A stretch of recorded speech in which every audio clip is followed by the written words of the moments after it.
I'm Devorah Wallen, and I'd like to share my tea for two, my Torah thought, for 2 minutes more or less.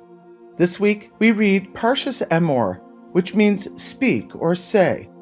God asks Moshe to speak to the Kohanim, the priests, about their ritual purity and potential for defilement. For the offerings, not only did the animal need to be without blemish, but the Kohen also, who offered it, could not have a defect either.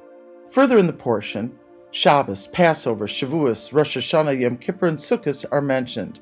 And then finally, in the 7th reading, Hashem commands us to bring olive oil for lighting the lamps in the Mishkan. It is fascinating that this verse is almost an exact replica of the verse to come in Parshas Tetzaveh that has a slightly different form of the word command.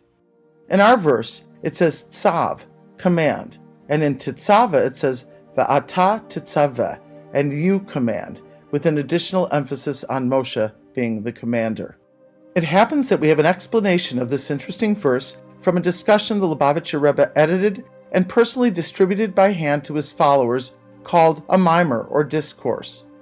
I happen to be one of the fortunate ones who was there to receive the gift of this lavender-colored booklet with blue lettering. Here, I would like to share an insight from the mimer. The verse in our parsha says, Tzav, command the Israelites to bring you pure olive oil crushed for lighting, for kindling the lamps regularly.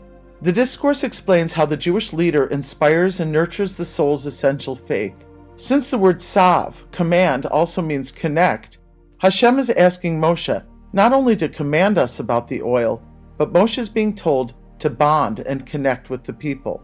The expression crushed or beaten for the light symbolizes the history of the Jewish people in exile.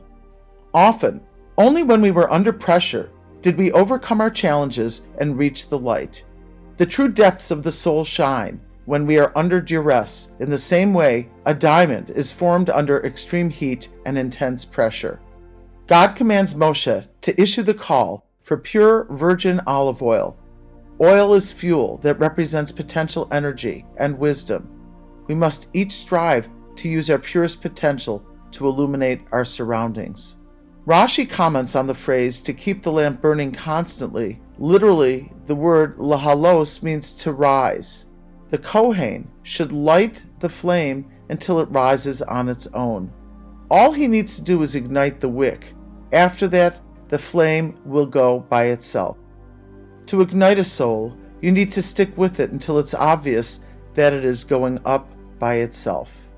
The Midrash Hadash explains why pure pressed olive oil is different than other oils. At first, the olive is bitter, but finally it is sweet.